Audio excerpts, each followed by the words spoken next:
LEEF Brands reported their financials. And so I'm sitting down with the CFO of LEEF Brands, Kevin Wilson, to go over some revenue numbers, margins, just to give us some color. So Kevin, thanks for joining me. Thanks for having me. Yeah, so let's start off, what happened with revenues, what happened with margins, and we'll just kind of let the conversation flow. Sure. So yeah, we had a strong quarter from a revenue perspective. We did about $6.8 million of top line in the quarter. It's an increase of about $1.1 million from Q3 2023. What's interesting about this quarter this year is that, you may recall from our previous conversations that LEEF actually stepped back from our CPG brands in 2023. So we had about $500,000 of sales last year in this quarter, whereas we had no sales this year in this quarter. So our bulk business is up about $1.6 million and represents about 87% of our total revenues this year. So yeah, we've made significant increases on top line. Definitely took a bit of a haircut on the margin side, 22% gross margins versus about 33% last year. So difference of roughly 11%. A couple things in there. One is there's certainly a bit of pricing compression in the market right now. We generally see that in the third quarter, but this year we definitely had some headwinds there. So kind of going back to the increase in top line, we've actually increased our deliveries of units. Or if you take all of our oil and break it down to a unit, our deliveries are up actually 79%. That's what's kind of driving that 1.6 million increase in top line on the bulk side. However, our average price has dipped a little bit, and so that's kind of showing some of that margin compression. We also had a one-time inventory write down in the quarter, unfortunately related to the CPG. We just had some products still that we weren't able to sell through, and so we had to take that down. So we took that in the quarter as well, and that kind of led to a lower margin. But yeah, that's kind of revenue and margins at a 10,000 foot level. Okay, so let's talk again about you kind of gave a hint that Q3 was going to be soft.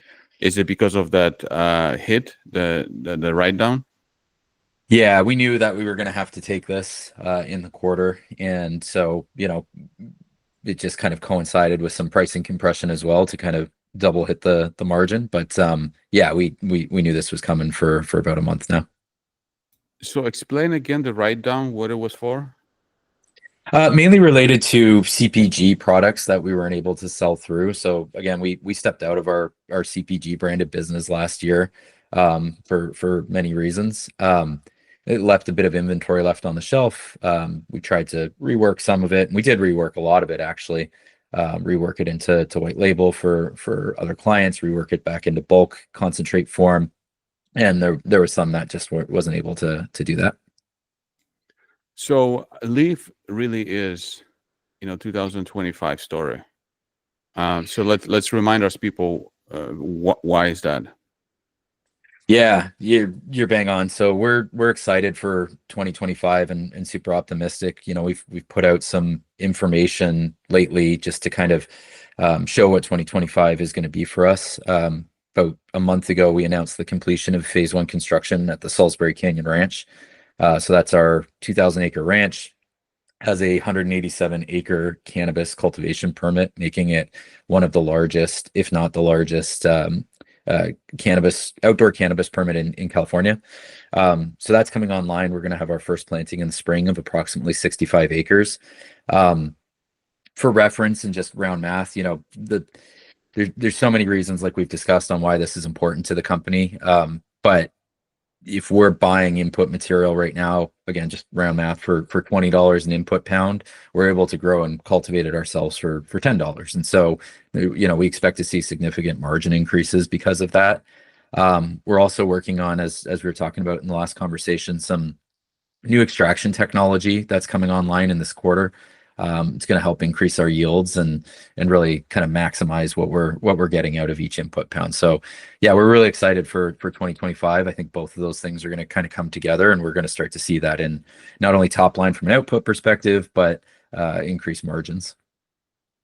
You talk about the new extraction technique, and did you already receive the machine, and is the machine already on site and working?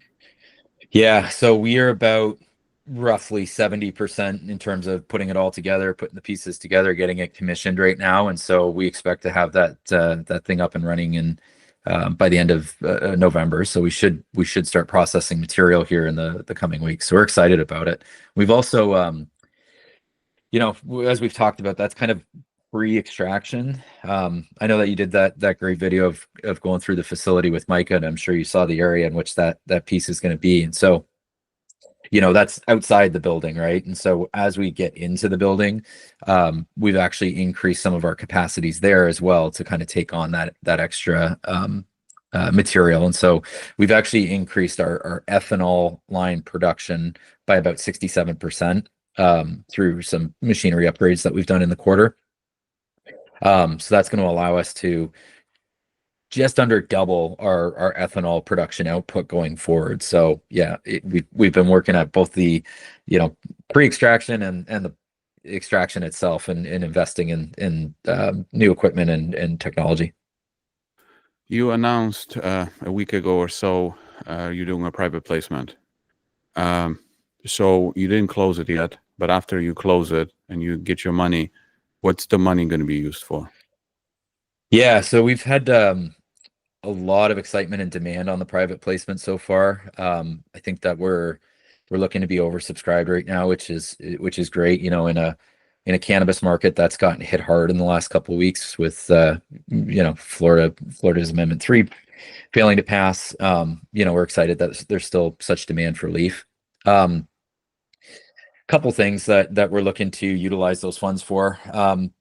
We are looking at, and we've discussed this in previous conversations, we are looking at replicating the LEEF model in other states. We're excited to be a little bit closer today than we were the last time we spoke in regards to firming that up, and a portion of this money will go towards firming up that new market. So we're excited about that. We're also going to spend a little bit of this on bringing all the pieces together on the manufacturing side. So the new technology that we just discussed relative to the farm. So there'll be a bit of spend there. We're also going to be excited to start spending a little more on our IR and our investor outreach. And so spending a lot more time talking to yourself and people like you so that we can continue to tell the LEEF story. I think that's very important going into this 2025 year, which we believe will be transformational. Your interview with Jesse, he used that word quite a lot. And I think that it fits very well for what we want to do in 2025. Perfect. So thanks for doing this. Thanks for going through the quarter. Any final thoughts? No, we're excited. Going into Q4, we're going to continue building on the momentum that we did in this quarter, and we're really excited to get rolling in 2025. So yeah, thanks for the time.